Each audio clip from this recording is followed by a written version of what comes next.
La banda decidió atacar a los granjeros normales y expulsarlos de sus tierras, pero no tenían ni idea de que se enfrentaban a las leyendas de las artes marciales, Chuck Norris y Ronda Rousey. Suscríbete. ¿Desde dónde nos ves? Escribe en los comentarios. La luz del amanecer se abría paso lentamente sobre la pequeña bahía, tiñendo el agua de matices dorados y plateados que se movían con suavidad al compás de las olas. El aire, fresco y salado, traía consigo el olor de algas y madera húmeda, mezclado con un eco lejano de redes agitadas y el chirrido de las gaviotas que sobrevolaban el muelle. A esa hora, la vida en el pueblo costero despertaba sin prisas. Los pescadores, envueltos en gruesos jerseys, revisaban las cuerdas y las boyas. Los ancianos se sentaban en bancos de madera, observando el horizonte con la paciencia de quienes han visto incontables amaneceres. Y los niños correteaban entre las casetas de los barcos, persiguiendo gatos flacos que buscaban restos de pescado. En un extremo del muelle, el olor a aceite y madera barnizada se intensificaba alrededor de un viejo taller que parecía parte del mismo muelle, como si hubiera crecido de sus tablas. Allí, Chuck Norris trabajaba con la serenidad de un hombre que ha encontrado en la rutina un refugio. La puerta doble del taller estaba abierta de par en par para dejar entrar la brisa marina. Dentro, una mesa de trabajo rebosaba de herramientas cuidadosamente alineadas: llaves inglesas, destornilladores, latas de grasa y un termo de café que soltaba un hilo de vapor. En una esquina descansaba un motor fuera de borda medio desmontado, y en otra, una embarcación de madera esperaba que sus juntas fueran reforzadas antes de la temporada alta de pesca. Chuck, con el cabello canoso bajo una gorra descolorida, ajustaba con calma un tornillo en la carcasa del motor. Su mano, curtida por décadas de entrenamiento y trabajo físico, se movía con precisión milimétrica. Había dejado atrás el ruido de las ciudades y la constante demanda de la vida pública para instalarse en ese rincón del mundo, donde el tiempo parecía avanzar a un ritmo más lento, y cada jornada podía comenzar con el simple placer de un café fuerte y el olor del mar. Su respiración acompasada y la mirada atenta decían mucho de un hombre que, aunque se había alejado de los combates y de la fama, nunca había dejado de estar alerta. Al otro lado de la bahía, en un antiguo almacén que alguna vez sirvió para guardar contenedores de carga, otra puerta se abría a la luz de la mañana. El chirrido del candado al soltarse resonó en el espacio vacío, seguido por el golpe seco de la cadena al caer. Ronda Rousey empujó la pesada hoja metálica y entró en su gimnasio improvisado.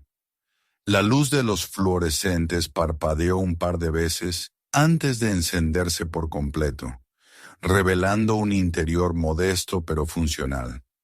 En el suelo, colchonetas de diferentes tamaños cubrían gran parte del espacio. Un saco de boxeo colgaba de una viga, mostrando remiendos de cinta adhesiva gris, donde el relleno había cedido. A un lado, una fila de taquillas metálicas abolladas ofrecía espacio para guardar pertenencias, y en una mesa plegable descansaban botellas de agua y toallas limpias. Ronda dejó caer su bolsa de deporte junto a la pared, se recogió el cabello en una coleta alta y comenzó a estirar los hombros y el cuello. El silencio matinal duró poco. Los pasos apresurados y las voces juveniles empezaron a llenar el espacio. Un grupo de adolescentes, algunos con ropa deportiva gastada y otros con camisetas demasiado grandes, entró con sonrisas tímidas y bostezos ocultos. Ronda no perdió tiempo en saludos largos. Su manera de enseñar comenzaba siempre con movimiento. Les indicó que formaran una fila sobre las colchonetas y empezó a guiarlos en ejercicios básicos. caídas controladas, desplazamientos, agarres. Su voz, firme pero no áspera, resonaba entre las paredes de concreto mientras corregía posturas. Ajustaba la posición de los pies y demostraba cómo un simple cambio en el centro de gravedad podía dar la ventaja en un enfrentamiento. Uno de los chicos, sin embargo, se movía con menos energía que los demás. Rhonda lo notó al instante. Su cabello caía hacia un lado, cubriéndole parcialmente el rostro, pero no lo suficiente como para ocultar una hinchazón oscura sobre la ceja y una pequeña herida que aún no había cerrado del todo. Rhonda se acercó y se agachó para mirarlo a los ojos. Le preguntó qué había pasado, y él, tras dudar, le dijo que su tío, un pescador conocido en el puerto, había tenido problemas con unos hombres que reclamaban derecho aparte de sus ingresos. El tío se negó, y al día siguiente regresaron para dejar clara su posición. No fue necesario que dijera más. La marca en su rostro era prueba suficiente. Mientras Rhonda escuchaba, en el otro extremo de la bahía, Chuck había salido del taller para revisar las amarras de un bote. El mar estaba tranquilo, pero el aire tenía una tensión sutil, como si algo invisible acechara. Caminó hacia la parte más alejada del muelle y vio a dos hombres con chaquetas de cuero, situados demasiado cerca de un viejo pescador. Estaban bloqueándole el paso, y la forma en que uno de ellos lo empujó hacia atrás, casi al borde del agua, encendió una alerta inmediata en la mente de Chuck. No aceleró el paso, pero sus movimientos fueron directos, sin titubeos. El primero en notarlo fue el agresor más cercano, que intentó empujar de nuevo al pescador. Antes de que pudiera hacerlo, Chuck ya tenía su muñeca atrapada, girándola con una presión medida que obligó al hombre a retroceder con un gesto de dolor. El segundo, viendo la situación, avanzó con intención de golpear, pero recibió una patada frontal en el abdomen que lo dobló por la mitad, dejándolo sin aliento. No hubo intercambio de palabras. Los dos hombres, con miradas llenas de sorpresa y una pizca de miedo, se retiraron mascullando algo sobre no saber con quién trataban. El pescador murmuró un agradecimiento apresurado, ajustándose la gorra antes de alejarse por el muelle. Chuck volvió a su taller, y aunque la escena quedaría grabada en la memoria de todos los presentes, él la guardó en un rincón de su mente, sin darle más espacio del necesario. Había aprendido con los años que no todo requería reacción inmediata. Algunas cosas se resolvían mejor con paciencia, pero en un pueblo pequeño, las noticias viajan rápido. No pasó mucho tiempo antes de que los rumores llegaran a oídos de un hombre llamado Leon Krieger. En una oficina sobre un bar medio vacío, escuchó a uno de sus subordinados relatar lo sucedido, incluyendo una mención a una mujer que manejaba un gimnasio y que no tenía problemas en derribar a quien lo mereciera. Krieger, con una sonrisa ladeada y un cigarrillo consumiéndose entre los dedos, decidió que quería saber más sobre esos desconocidos que se entrometían en sus negocios.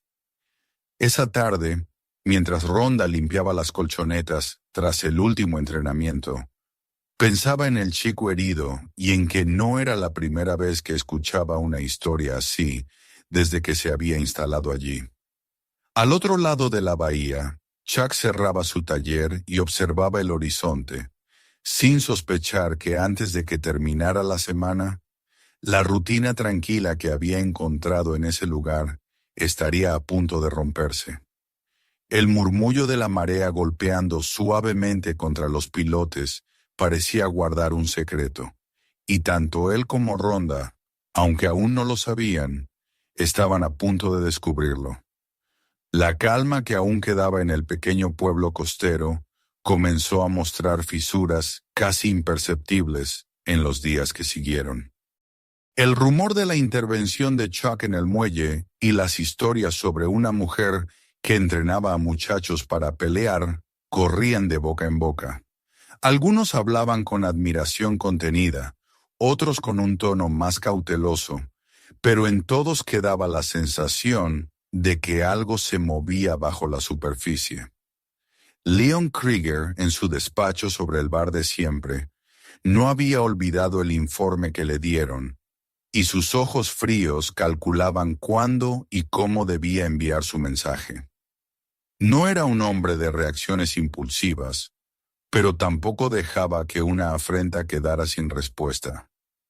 La noche cayó temprano, con un viento que soplaba desde el mar trayendo un olor más intenso a sal y algas. En las calles estrechas cercanas al puerto, la luz de las farolas creaba charcos dorados en el asfalto húmedo. Rhonda, después de cerrar la puerta del gimnasio y apagar las luces, sintió el silencio denso que a veces acompaña a las zonas portuarias cuando la actividad del día se apaga. Se colocó la capucha y echó a andar por el callejón lateral que usaba como atajo hacia su pequeño apartamento. No dio más de 10 pasos antes de oír un par de pasos que no eran los suyos, firmes, medidos, acercándose desde la sombra. Se giró apenas y vio cómo dos figuras altas salían de entre los contenedores. El primero, con las manos en los bolsillos de su chaqueta, se situó frente a ella, bloqueándole el paso. El segundo se deslizó hacia un lado, buscando cerrarle cualquier posible escape. No intercambiaron palabras al principio y Rhonda no lo necesitaba. Reconocía el lenguaje corporal de quienes estaban a punto de atacar. Cuando el más cercano intentó alargar la mano para sujetarle el brazo, ya había tomado su decisión. Su cuerpo se movió con la rapidez de un resorte. Atrapó la muñeca que se lanzaba hacia ella, giró sobre su propio eje y utilizó la fuerza del hombre contra él, lanzándolo por encima de su cadera. El golpe seco del cuerpo contra el pavimento resonó en el callejón. El segundo reaccionó rápido, adelantándose con un gesto brusco, pero se encontró con la rodilla de Rhonda incrustándose con precisión en su abdomen. El aire le escapó con un gruñido involuntario antes de que un codo firme en su hombro lo desequilibrara por completo. Ambos quedaron en el suelo, jadeando, sin comprender del todo cómo en pocos segundos la situación se había invertido. Rhonda, sin dedicarles otra mirada, siguió su camino con los sentidos agudos, consciente de que aquello no había sido un simple altercado. Mientras tanto, en el otro lado de la bahía, Chuck trabajaba en silencio en su taller. El zumbido de una lámpara colgante era el único sonido constante, roto de vez en cuando por el leve chasquido de una herramienta al ser dejada sobre la mesa. Afuera, el muelle estaba casi vacío, salvo por algún barco que se balanceaba suavemente. De repente, un sonido metálico, tenue pero claro, llegó desde el exterior. Chuck detuvo sus movimientos, inclinó la cabeza y escuchó con atención. El sonido volvió. Un roce de metal contra madera y el desliz de una cuerda. Caminó hacia la puerta sin hacer ruido, saliendo al muelle con la mirada acostumbrada a encontrar detalles en la penumbra. Sus ojos captaron la silueta de un hombre que se movía con prisa hacia una embarcación amarrada, agachándose para manipular algo. El intruso, al notar la presencia de Chuck, saltó hacia otra embarcación y se perdió en la oscuridad antes de que pudiera acortar la distancia. Sin embargo, la luz fugaz de una farola reveló un tatuaje en la parte posterior de su cuello, un detalle que Chuck archivó mentalmente para más adelante. A la mañana siguiente, Rhonda cruzó el muelle y empujó la puerta del taller de Chuck. No se molestó en saludar con formalidad. Le relató lo ocurrido la noche anterior, sin adornos pero con un matiz de irritación en la voz que dejaba claro que no le gustaba ser objetivo de nadie.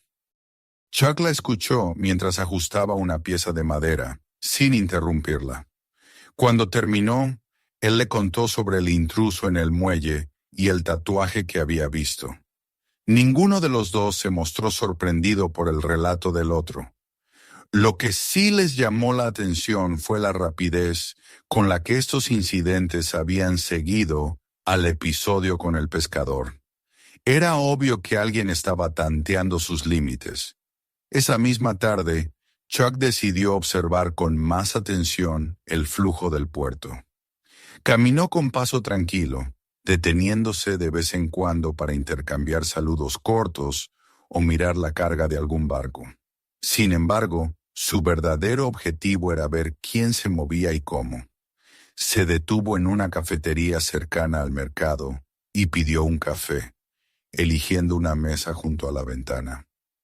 No pasaron más de unos minutos antes de que identificara a dos de los hombres que habían estado en el muelle días atrás.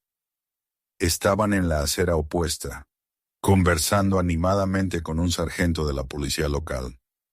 La manera en que se inclinaban hacia él, la familiaridad en sus gestos y las sonrisas compartidas eran demasiado reveladoras. Chuck no apartó la vista, grabando la escena en su memoria. Al caer la noche, Rhonda cerró el gimnasio y vio, bajo la luz amarillenta de una farola, al mismo sargento apoyado en su patrulla. Estaba hablando con un hombre de hombros anchos y rostro curtido, a quien ella reconoció de inmediato por una fotografía que había visto colgada en una pared de un gimnasio en Los Ángeles, como advertencia para luchadores itinerantes. No era un delincuente de alto perfil, pero sí un agitador habitual. Ambos miraron en dirección a Rhonda por un instante, antes de terminar abruptamente la conversación y alejarse en direcciones opuestas. El detalle no pasó desapercibido para ella. Más tarde, se reunió con Chuck en la trastienda del taller, el olor a barniz y sal impregnando el aire. Le contó lo que había visto y él asintió, confirmando sus propias sospechas. Estaba claro que la red de Krieger no se limitaba a matones del muelle. Había tentáculos extendiéndose hacia la policía, y eso significaba que las vías normales para resolver un conflicto estaban bloqueadas antes de empezar. Ambos coincidieron en que, por el momento, la prudencia era su mejor aliada. Había que observar, registrar y esperar el momento justo. Pero la chispa estaba encendida, y aunque todavía no se habían lanzado a la confrontación directa, sabían que la línea que separaba la vigilancia de la acción era cada vez más fina. El pueblo, que hasta hacía poco había sido un remanso de rutinas, empezaba a mostrar el tipo de tensión que se siente antes de una tormenta. Las miradas se acortaban, las conversaciones se interrumpían, y el murmullo del mar ya no era el único sonido que flotaba en el aire nocturno. Para Chuck y Rhonda, aquello no era sino el preludio. Lo que había comenzado con un empujón en el muelle y un par de hombres en un callejón estaba tomando forma de algo más grande, más profundo y más peligroso. El cambio en el aire no tardó en sentirse como una presión invisible que se colaba por cada rincón del pequeño puerto.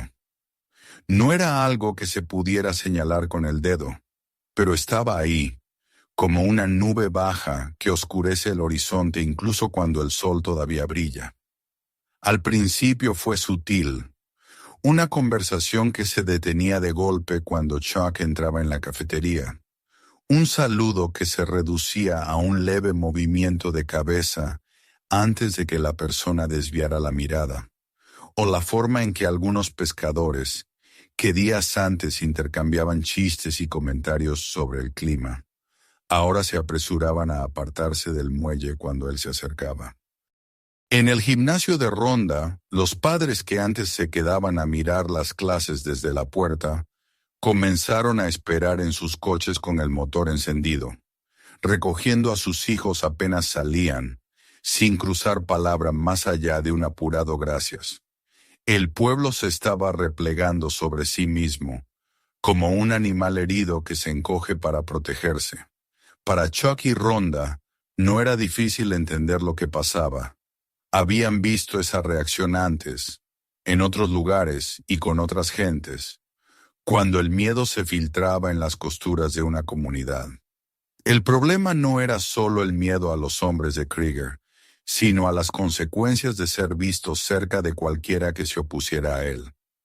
Ese temor silencioso era la mejor arma del enemigo, porque mantenía a todos en su sitio sin necesidad de levantar la voz. El tercer día después de aquel encuentro en el muelle, el cielo se cubrió con nubes pesadas que amenazaban lluvia. El viento arrastraba olor a leña húmeda desde las casas de la ladera, pero en el puerto el aire estaba más denso, cargado de un presentimiento amargo. Fue al final de la tarde cuando un grito rompió la rutina. Chuck estaba en su taller, ajustando una pieza de metal en un banco de trabajo, cuando un resplandor anaranjado se reflejó en la ventana. Se levantó y se asomó para ver, al otro extremo del muelle, cómo una columna de fuego se alzaba desde el cobertizo de madera que pertenecía a Daniels, un pescador veterano con quien había intercambiado más de una vez unas palabras. El fuego crecía con rapidez, devorando las tablas secas y lanzando chispas al cielo. El sonido de las vigas partiéndose se mezclaba con los gritos de los vecinos que corrían hacia el lugar con cubos, mangueras y cualquier cosa que sirviera para contener las llamas.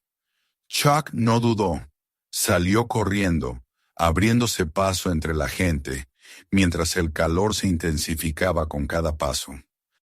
Vio a Daniels, con el rostro tiznado y los ojos desorbitados, intentando acercarse a la puerta del cobertizo, pero el calor lo obligaba a retroceder.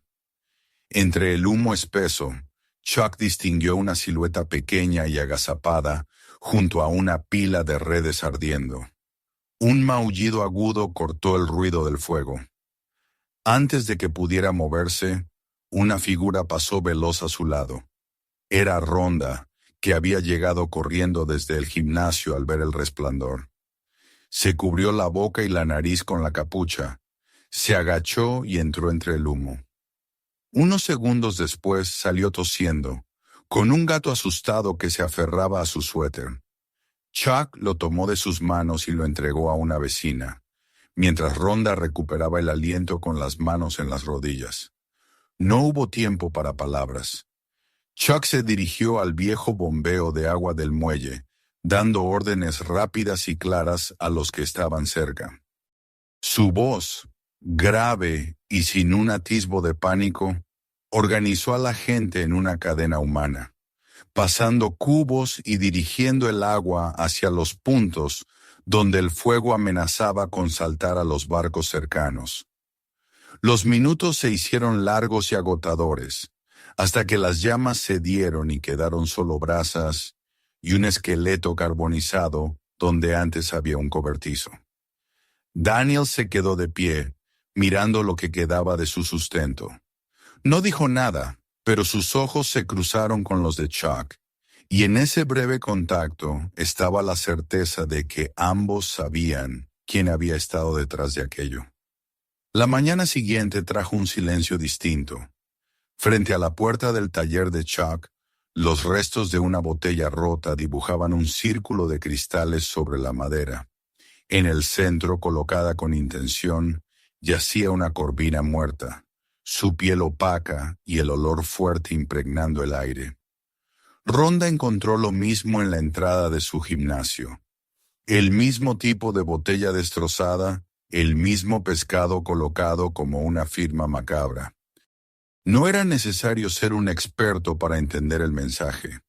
Era una advertencia clara, un recordatorio de que estaban siendo observados y que cualquiera que se interpusiera en el camino de Krieger se exponía a pagar el precio.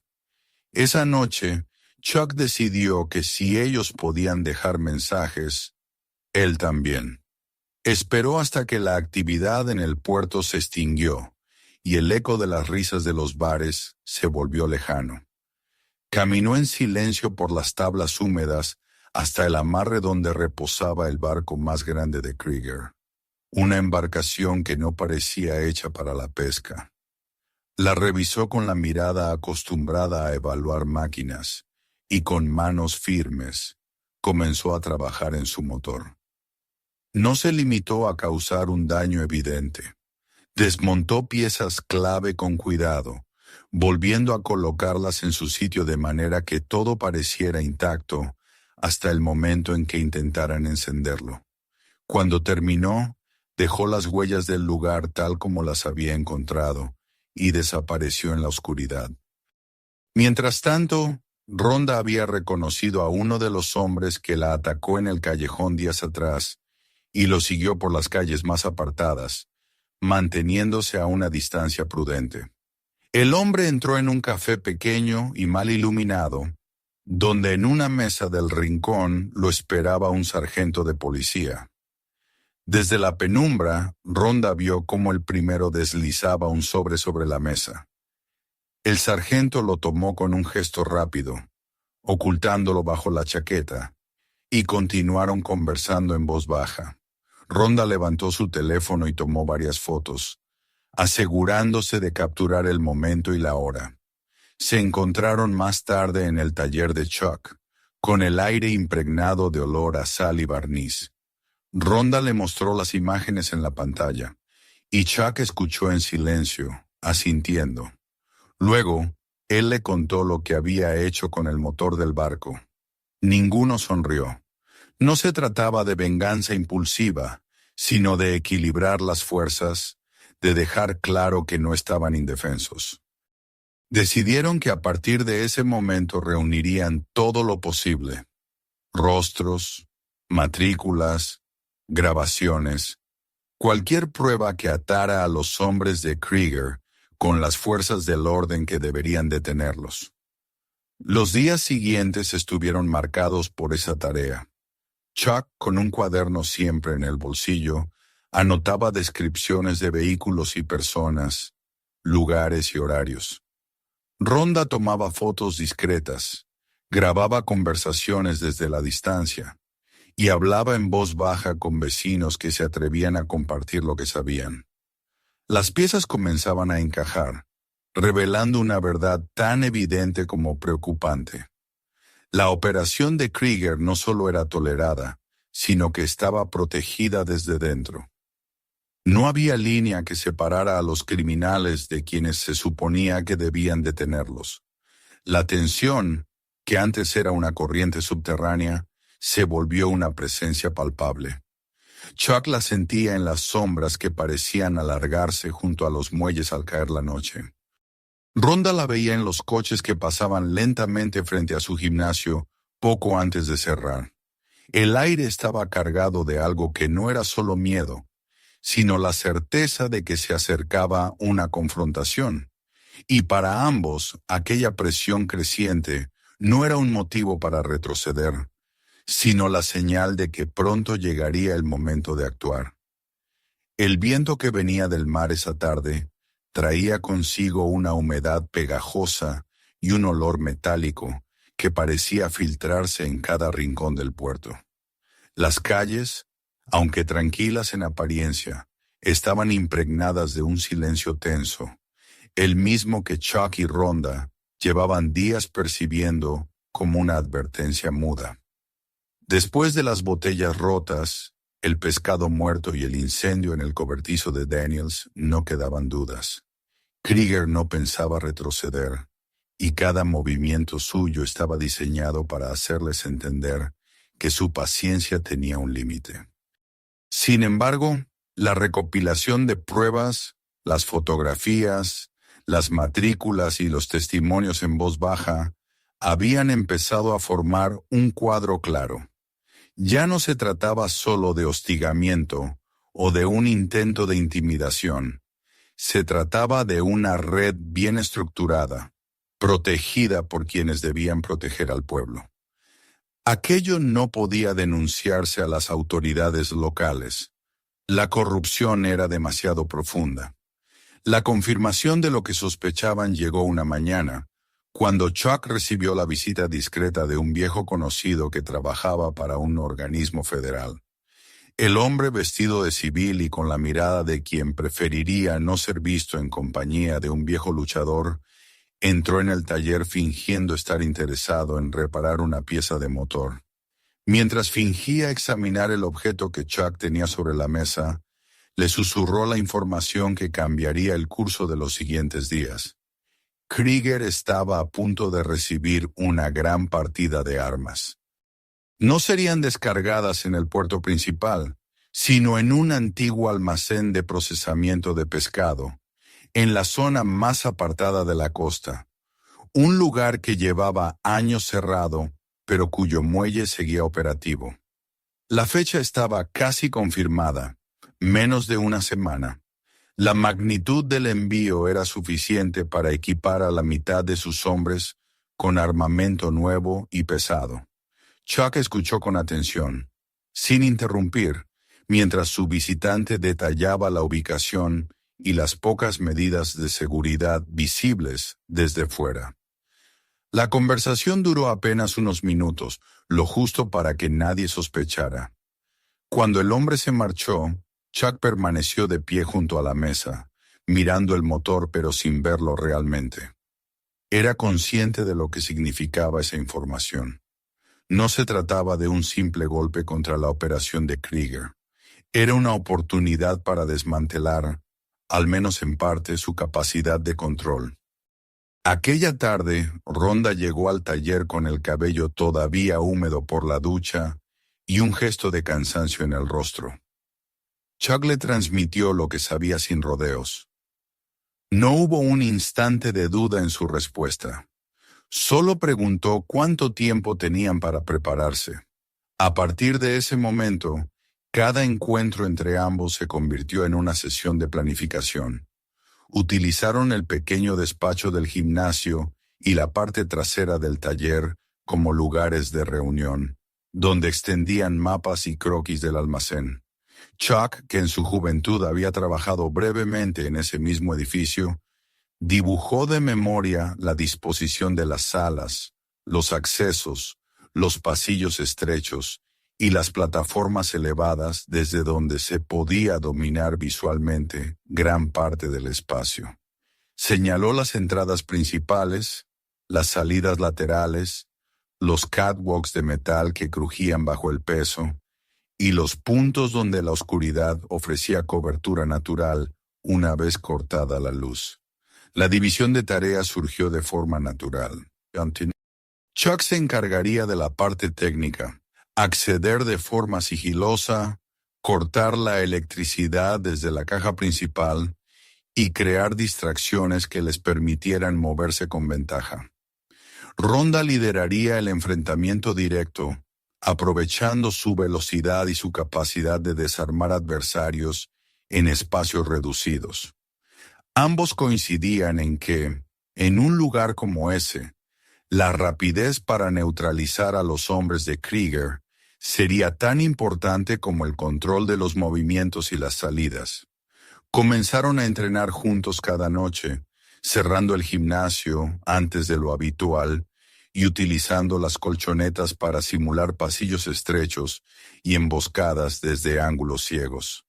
Chuck practicaba movimientos rápidos para entrar y salir de la distancia de golpeo, mientras Rhonda lo obligaba a reaccionar ante ataques imprevistos, como un adversario que aparecía de repente desde su espalda o un arma improvisada que surgía en medio de un forcejeo. La comunicación entre ambos se reducía a miradas y pequeños gestos, afinando una sincronización que no requería palabras. El sudor les empapaba la ropa y el aire se llenaba de jadeos y el sonido seco de los impactos controlados.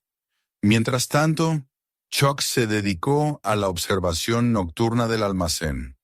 Se movía por la periferia, siguiendo los viejos caminos de tierra hasta encontrar los puntos desde donde podía ver sin ser visto.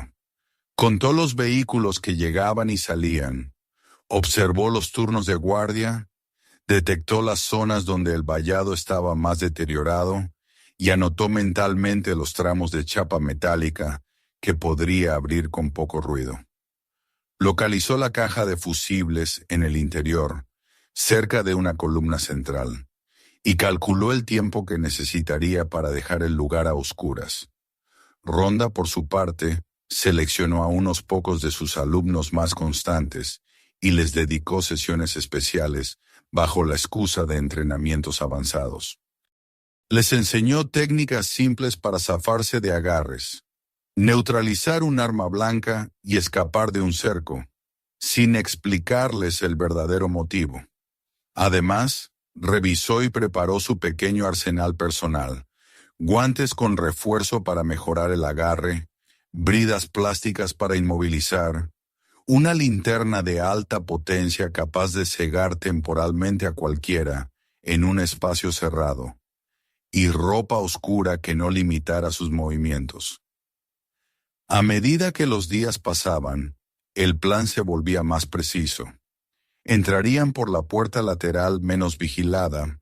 Chuck cortaría la luz y se desplazaría por el perímetro, evitando enfrentamientos directos hasta que fuera necesario, mientras Ronda se situaría en las alturas para elegir el momento exacto de descender al centro del combate.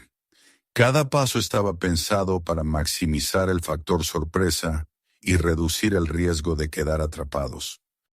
Las cámaras que Chuck ya había colocado en puntos altos del interior registrarían todo lo que ocurriera, proporcionando pruebas visuales de las armas y de la participación de cada hombre de Krieger. 2 noches antes de la fecha prevista, cuando Ronda estaba cerrando el gimnasio, una mujer mayor tocó a la puerta trasera. Sus manos estaban marcadas por el trabajo duro y sus ojos enrojecidos por la preocupación. Le confesó que su hijo, aún joven, había sido absorbido por la pandilla de Krieger y que había mencionado un trabajo grande que el jefe había prometido como decisivo para acabar con las interferencias. No sabía los detalles, pero temía que estuviera implicado en algo violento. Le pidió a Ronda, casi suplicando, que si llegaba a enfrentarse a él, no le hiciera daño grave. Ronda la escuchó en silencio, sintiendo el peso de la petición. No dio una promesa que no pudiera cumplir, pero aseguró que haría todo lo posible por evitar que el chico terminara herido de forma irreversible. Cuando la mujer se marchó, Ronda permaneció un rato en el silencio del gimnasio, oyendo a lo lejos el murmullo del mar. Pensó en el muchacho, en los demás jóvenes que había visto en las calles siguiendo a los hombres de Krieger, y en cómo el pueblo entero parecía estar atrapado en un ciclo del que no sabía salir. Esa noche, cuando se reunió con Chuck para revisar los últimos detalles, no hubo necesidad de palabras largas. Ambos sabían que el tiempo de la espera había terminado. La oportunidad que tenían delante no solo era un golpe contra un cargamento de armas, era la ocasión de romper la espina dorsal del miedo que mantenía al pueblo agachando la cabeza. La noche llegó envuelta en una quietud extraña, como si el aire mismo estuviera conteniendo la respiración. El mar, normalmente inquieto incluso con marea baja, parecía más callado que nunca, y las luces distantes de los barcos de pesca se deslizaban sobre el agua con un ritmo pausado, ajeno a lo que estaba por suceder en la costa. Chuck se encontraba en una calle lateral que desembocaba en la vieja zona industrial, donde el almacén de procesamiento de pescado se erguía como una sombra alargada contra el horizonte. A simple vista, el lugar parecía abandonado, con su chapa oxidada y sus ventanas cubiertas de polvo, pero él sabía que dentro había movimiento. Ya lo había visto en sus vigilias anteriores: hombres descargando cajas, guardias apostados en las esquinas, motores encendidos listos para arrancar. Esa noche, sin embargo, todo estaba dispuesto para algo mayor. El muelle lateral, apenas visible desde donde estaba preparado para recibir una embarcación que no figuraba en ningún registro de pesca. Rhonda llevaba casi una hora dentro, moviéndose como un fantasma por el interior del edificio. Siguiendo el recorrido que Chuck le había trazado, había escalado una vieja escalera de servicio hasta alcanzar la pasarela metálica que recorría el perímetro superior del almacén. Desde ahí podía ver todo el piso central, las enormes puertas del muelle, abiertas lo justo para dejar entrar y salir a los hombres que transportaban largas cajas de madera, y más allá, el lomo oscuro de un barco amarrado, meciéndose suavemente con la marea. Contó a una docena de hombres trabajando en el suelo, algunos cargando, otros vigilando con armas visibles. Un par de ellos llevaban pistolas en la cintura. Otro, más inquietante, sostenía una escopeta corta, balanceándola de un lado a otro mientras patrullaba. Todos se movían con una seguridad que solo tenían los que se creían dueños absolutos del terreno.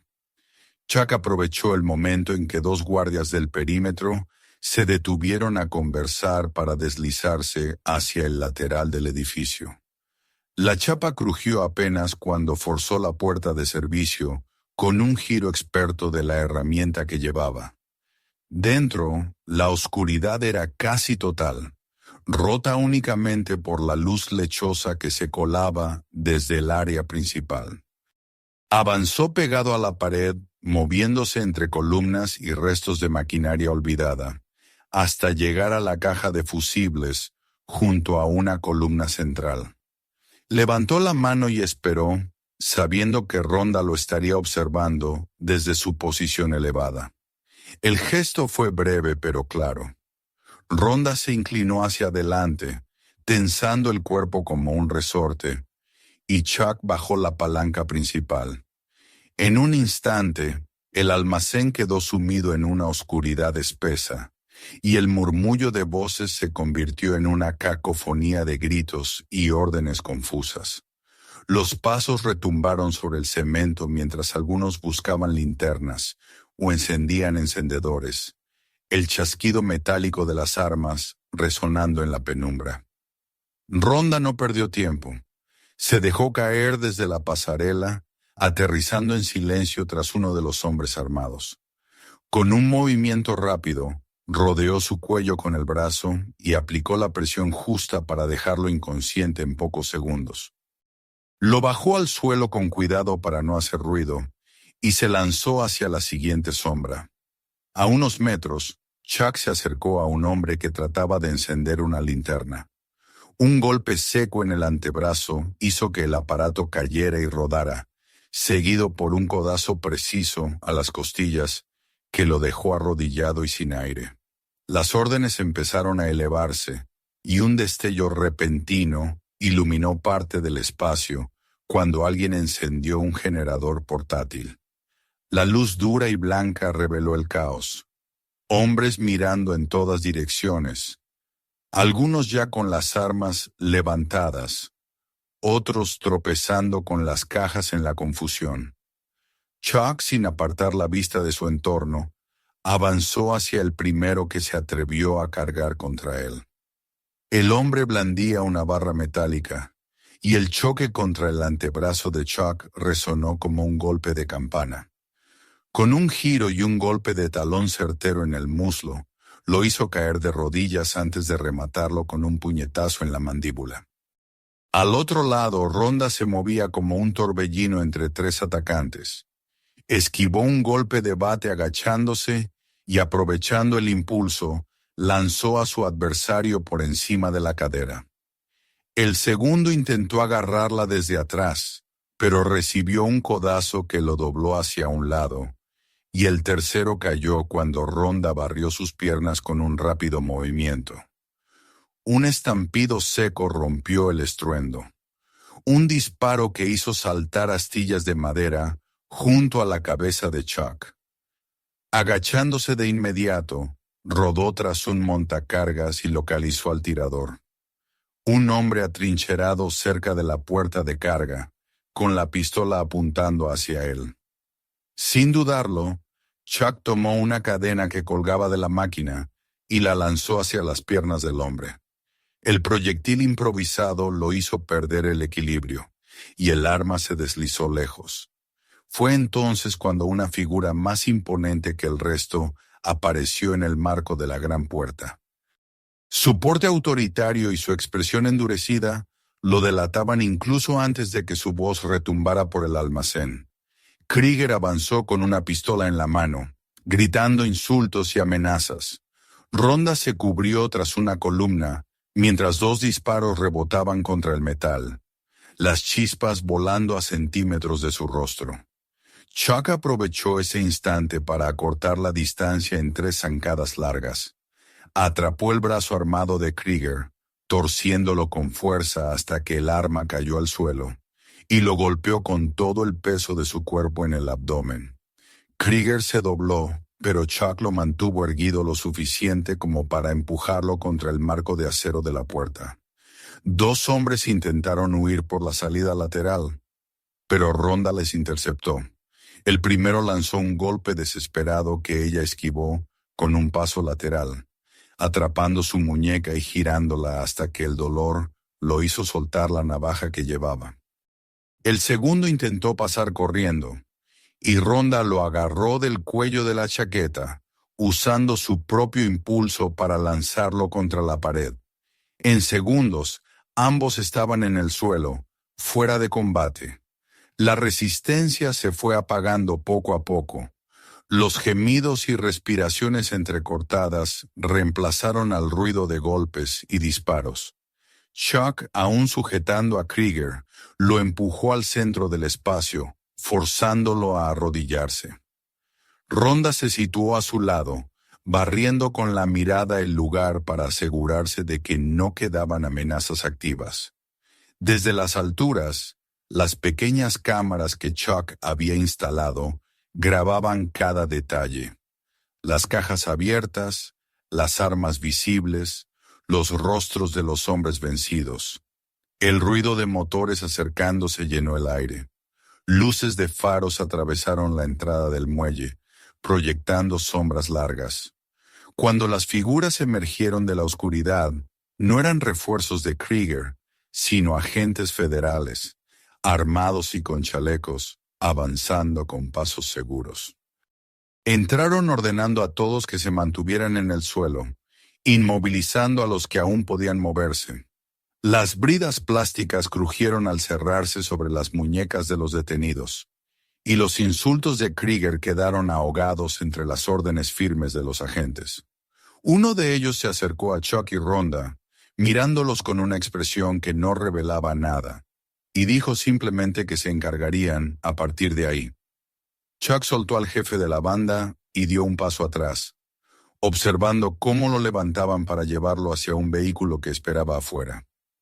Ronda respiró hondo, sintiendo cómo la tensión del combate comenzaba a disiparse, aunque sabía que aquello era solo una batalla ganada en una guerra más larga. Juntos caminaron hacia la salida del almacén, el aire fresco de la noche golpeándoles el rostro. El olor a sal y gasóleo les recordó dónde estaban, y que fuera de esas paredes la vida del puerto continuaba. Sin embargo, ambos sabían que lo que acababa de ocurrir cambiaría las cosas. Tal vez no de inmediato, pero las ondas del golpe se propagarían, debilitando la red de Krieger y devolviendo al pueblo una parte de la dignidad que le habían robado. La noticia de lo ocurrido en el almacén se esparció por el pueblo más rápido que el viento que traía el olor del mar en las mañanas. Aún antes de que amaneciera, ya había voces que murmuraban en las cocinas y en las mesas de los desayunos. Relatos incompletos de una redada nocturna, de agentes federales entrando en un lugar olvidado y sacando de allí a hombres esposados, algunos con la cabeza baja, otros vociferando amenazas que nadie parecía querer escuchar.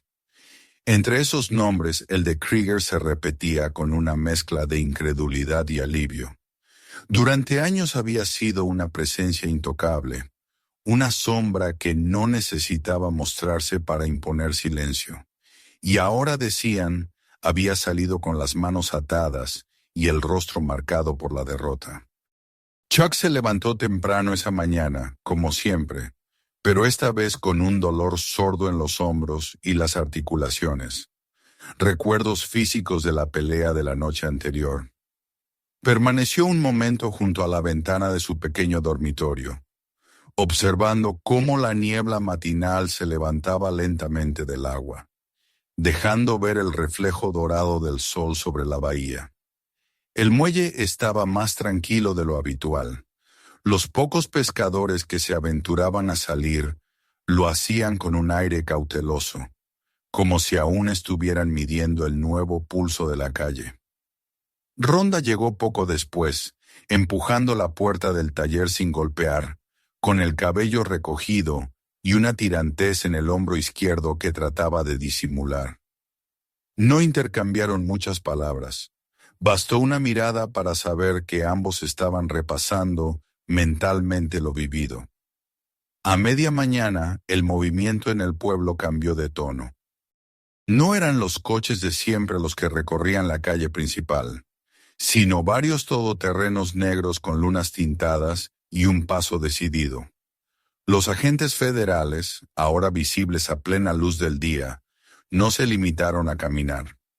Entraban en la comisaría local, visitaban la alcaldía y pasaban por negocios que todo el mundo sabía que servían de puntos de encuentro para los hombres de Krieger.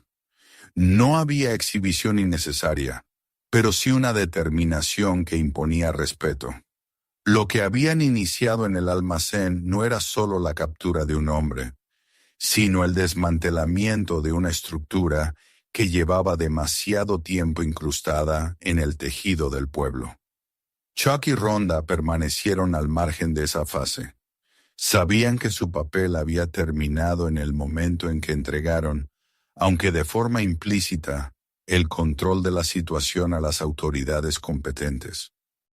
Aún así, se movían por las calles con atención, conscientes de que el poder de alguien como Krieger no se apagaba de la noche a la mañana, y que incluso desde una celda podía hacer sentir su influencia. Esa cautela no les impidió notar algo distinto en la manera en que la gente los miraba. Donde antes había habido recelo y silencio, ahora aparecían cabezas que se inclinaban en señal de respeto, saludos breves pero sinceros, y pequeños gestos que decían más que las palabras. Daniels, el viejo pescador cuyo cobertizo había ardido, llegó una tarde al taller con un paquete envuelto en papel marrón. Lo dejó sobre la mesa sin ceremonia y dijo únicamente, «Por lo que hicieron», antes de marcharse. Dentro, el aroma ahumado del pescado llenó el espacio. En el gimnasio, Rhonda vio regresar a algunos de los alumnos que habían dejado de asistir cuando el ambiente se volvió hostil. Esta vez venían acompañados de sus padres, que permanecían en la puerta un momento, titubeantes, antes de expresar su agradecimiento. No era una avalancha de reconocimiento ni mucho menos, pero era suficiente para que ambos sintieran que algo estaba cambiando. No buscaban aplausos. Lo que importaba era ver que el pueblo, poco a poco, empezaba a enderezar la espalda. Esa misma tarde, se encontraron en el muelle. El cielo estaba teñido de tonos anaranjados y violetas, y el agua, tranquila, reflejaba cada matiz como un espejo líquido. Chuck se apoyó contra uno de los pilares, mirando hacia el horizonte, y comentó con una calma que no dejaba espacio para la duda que habían llegado allí buscando tranquilidad. Rhonda, sin apartar la vista del mar, respondió que la tranquilidad no siempre se mantiene sola.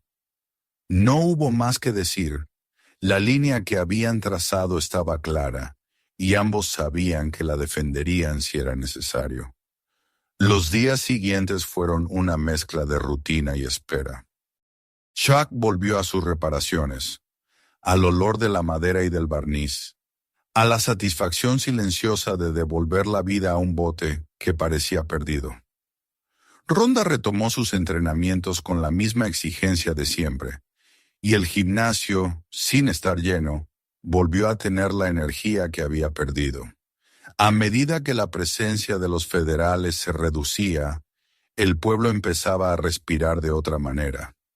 La última detención llegó de forma discreta. Un coche sin distintivos aparcó frente a la comisaría. 2 agentes salieron y entraron, y al poco tiempo salieron de nuevo, escoltando al sargento que todos habían visto demasiadas veces junto a los hombres de Krieger. Nadie aplaudió ni gritó, pero el silencio con que lo vieron partir llevaba la carga de un cierre largamente esperado. La última noche antes de que los federales abandonaran el lugar, Chuck y Rhonda volvieron a encontrarse en el muelle. Las sombras se alargaban sobre las tablas de madera y el aire traía el eco lejano de una radio encendida en alguna embarcación. Un barco patrulla se deslizaba a lo lejos, su luz constante recortándose contra la oscuridad creciente. Chuck lo observó en silencio antes de esbozar una leve sonrisa y comentar que tal vez ya no los llamarían acabados nunca más. Rhonda encogió los hombros con una media sonrisa y dijo que lo importante era que ahora la gente sabía que podía resistir. De regreso hacia el centro caminaron juntos sobre las viejas tablas, escuchando el crujir bajo sus botas. Algunas personas se cruzaron en su camino. Algunas saludaron con un simple gesto, otras se limitaron a observarlos, pero en todas las miradas había algo nuevo, una mezcla de respeto y de confianza que no existía semanas atrás. El pueblo todavía tenía heridas que sanar, y sabían que las amenazas no desaparecerían por completo. Sin embargo, esa noche, mientras las calles se volvían silenciosas y el murmullo de las olas llenaba los huecos, la quietud que sentían no era la de antes de la tormenta, sino la que llega después, cuando la tierra húmeda aún guarda el eco del trueno y el aire huele a limpio. Chuck miró hacia la oscuridad del agua y dijo que se mantendrían preparados. Rhonda asintió, sin apartar la vista de la bahía, y así, con el paso firme y el sonido distante del mar, se internaron en la noche de un pueblo que, por primera vez en mucho tiempo, podía respirar sin miedo. Si te ha gustado esta historia, suscríbete ahora y activa la campanita para no perderte lo que viene. Mira el siguiente capítulo y otros vídeos del canal y compártelo con tus amigos. No se imaginan lo que está por pasar